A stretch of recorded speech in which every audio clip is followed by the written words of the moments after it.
The drop pod shuddered violently as it pierced the atmosphere of RE-056. Captain Aiden Voss gripped the restraints across his chest, his eyes fixed on the screen displaying the surface below. A swirling mix of jagged mountains, dense crimson forests, and rivers glowing with an eerie bioluminescence painted a picture of beauty and hostility. The planet wasn't just alive, it was hunting. "Impact in 10 seconds, barked Lieutenant Arya Wolf, her voice steady despite the chaos around them. Aiden nodded. "Team, remember the mission. This isn't just about survival.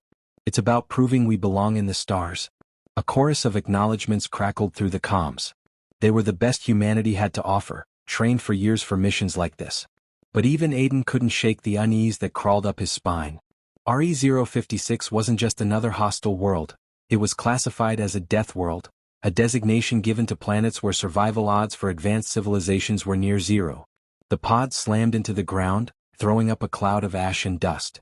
Aiden's harness released and he sprang to his feet. The airlock hissed open, revealing a blood-red sky streaked with green lightning.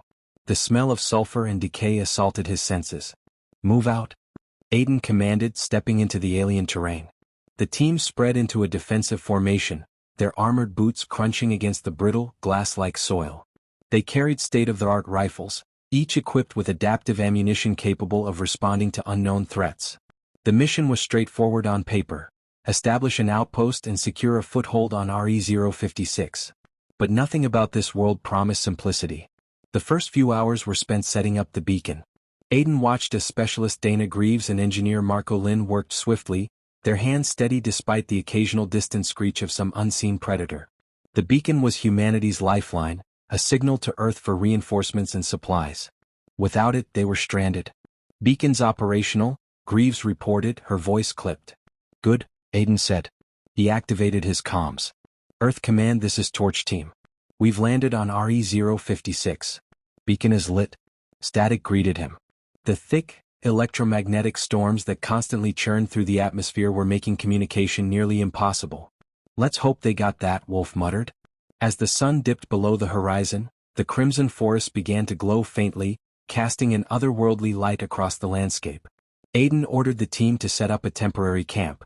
Drones buzzed overhead, scanning for threats. "I don't like this silence," Wolf said, standing next to Aiden as they surveyed the perimeter. "Neither do I," Aiden replied, his eyes scanning the treeline. "Stay sharp." The silence shattered moments later. A guttural roar echoed through the forest, followed by the sound of heavy footfalls. Aiden raised his rifle, his team snapping into action around him. "They're here," Wolf said, her voice tense but controlled. The first Zarnak warrior burst from the underbrush, a towering figure of sinewy muscle and chitinous armor. Its 4 glowing eyes locked onto the humans, and it let out a high-pitched screech that seemed to reverberate in their skulls.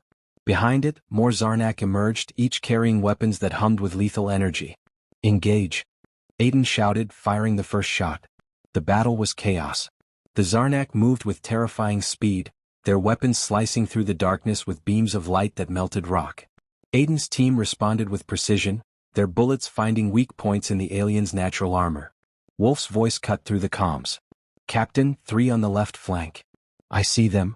Aiden pivoted, unleashing a burst of gunfire that dropped one of the charging Zarnak. The other 2 hesitated, giving Wolf enough time to lob a grenade into their midst. The explosion lit up the forest, sending debris and alien limbs flying. Despite their training, the humans were outmatched in strength and numbers. One of the Zarnak warriors closed the distance to Greaves, slashing at her with a blade that shimmered like liquid. She went down with a cry, blood pooling beneath her. "Greaves is down," Marco yelled, dragging her behind cover. Aiden's pulse pounded in his ears. "Fall back. Regroup at the ridge." The team moved in unison, laying down suppressing fire as they retreated. The Zarnak didn't pursue far, seeming content to let the humans escape for now. Reaching the ridge, Aiden surveyed the battered remains of his team. Greaves was alive but barely, her armor melted where the blade had struck. "This is worse than we expected," Wolf said, her voice grim. Aiden nodded. "But we're still here. And as long as that beacon's lit, we have a chance." He looked toward the horizon, where the glowing forests pulsed like a heartbeat. This was only the beginning. The Zarnak would return and the planet itself was no ally. But humanity had lit the torch, and Aiden was determined to keep it burning. "Rest while you can," he said. "Tomorrow we show this world what humans are made of." Dawn broke over RE-056, though the sun barely pierced the blood-red haze hanging over the landscape. Captain Aiden Voss scanned the horizon from the ridge, his rifle slung across his back. The Zarnak had withdrawn during the night, but their absence was no comfort. Status report, Aiden called over his shoulder. Lieutenant Arya Wolf stood nearby, her face drawn with exhaustion. Greaves is stable, but she won't be walking anytime soon. Marco's working on reinforcing the perimeter, and the drones are mapping the surrounding area. Aiden nodded. Good. We need to fortify this position. They'll be back and we won't get a second chance.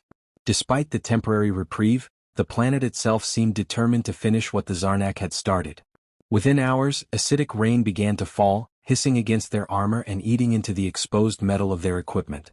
The team scrambled to cover their supplies and dig makeshift trenches to divert the runoff. This place is trying to kill us, Marco muttered, wiping sweat and rain from his brow. Then we use it to our advantage, Aiden replied, crouching beside him. These conditions are just as harsh on the Zarnak as they are on us. We'll make this terrain work for us. The drones returned with grim findings.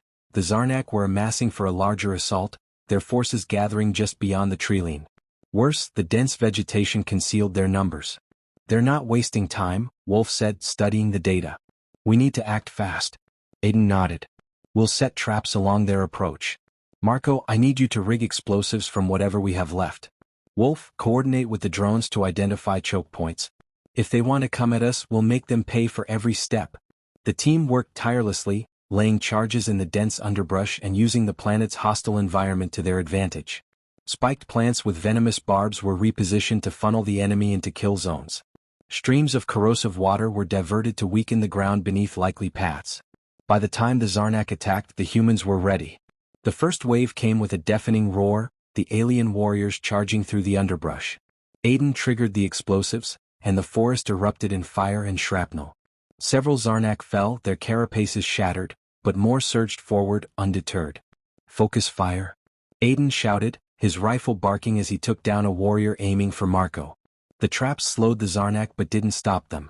The aliens adapted quickly, finding new routes and attacking from multiple angles. One warrior managed to break through the perimeter, lunging at Wolf with a jagged blade. She sidestepped and drove her combat knife into the chink between its armor plates. The creature collapsed with a gurgling hiss. Close call, Wolf muttered, wiping alien ichor from her face. As the battle raged, the team's numbers and ammunition dwindled. When the Zarnak finally retreated, the cost of survival was evident. 3 drones destroyed, their defenses compromised, and Marco nursing a deep gash on his arm. We can't keep this up, Wolf said, her voice grim. Aiden stood silent, staring at the smoke rising from the treeline. Despite their ingenuity, the Zarnak's relentless attacks would soon overwhelm them. We won't need to, he finally said. We've bought ourselves time. Now we find a way to turn this fight around. The camp was eerily quiet, the only sounds the crackle of distant fires and the hum of malfunctioning drones.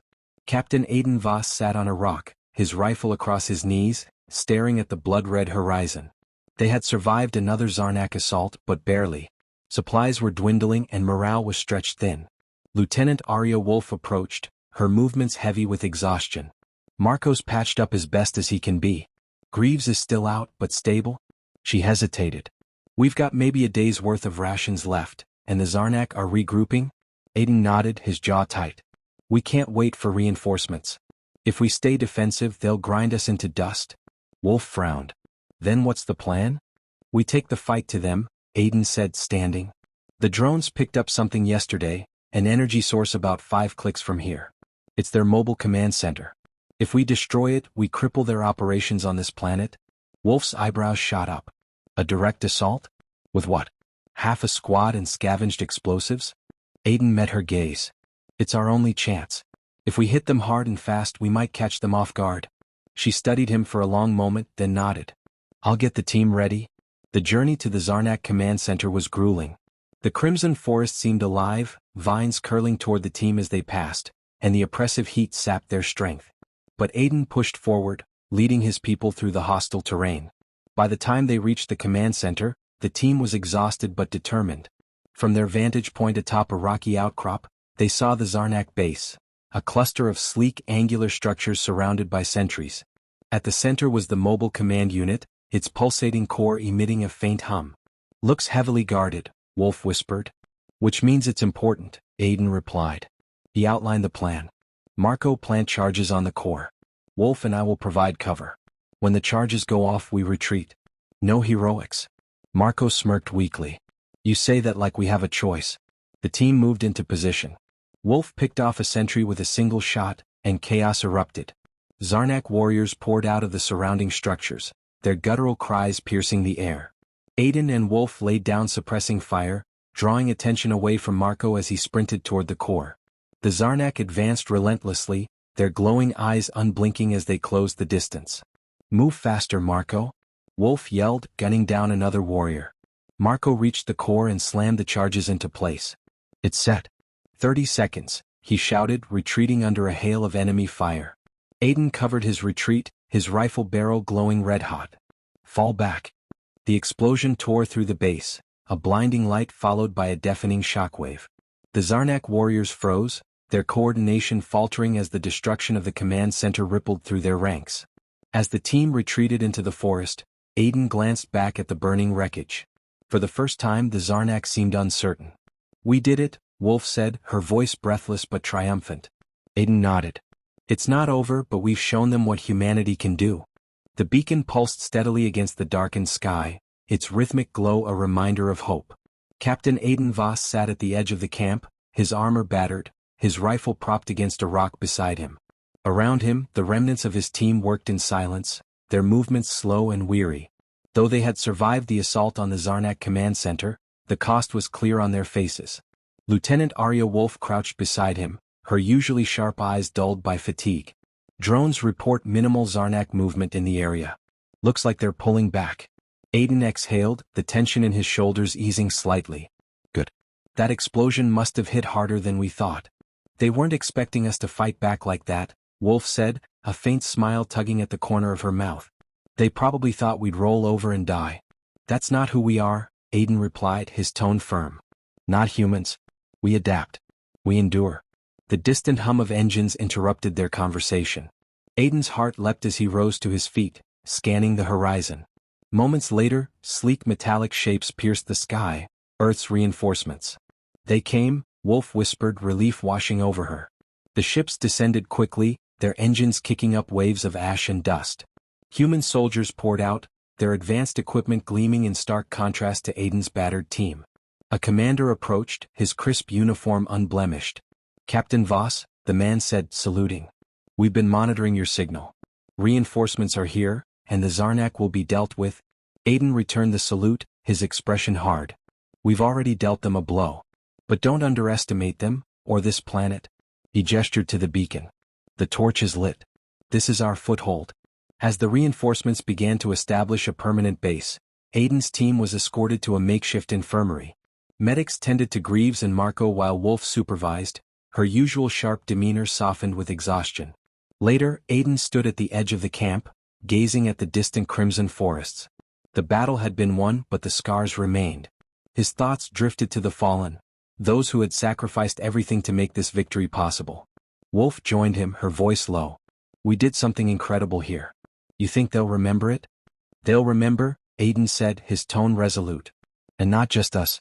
Humanity. This is the start of something bigger. We've proven we can hold our own out here. The new base bustled with activity, Earth's forces reinforcing the ground they'd fought so hard to claim. Aiden approached the beacon, his hands brushing against its cold surface. He activated its communication system, recording a message destined for Earth and the galactic community. This is Captain Aiden Voss. RE-056 is secure. Against all odds, humanity has prevailed. Let this be a message to the stars. We are not to be underestimated. We fight. We endure. And we rise. He ended the recording, his voice steady, his gaze unwavering. As he turned back to Wolf, a distant rumble echoed across the horizon. Somewhere, the Zarnak were regrouping, their anger simmering like the planet itself. We lit the torch, Aiden said quietly, his eyes fixed on the horizon. Let's see how far its light reaches.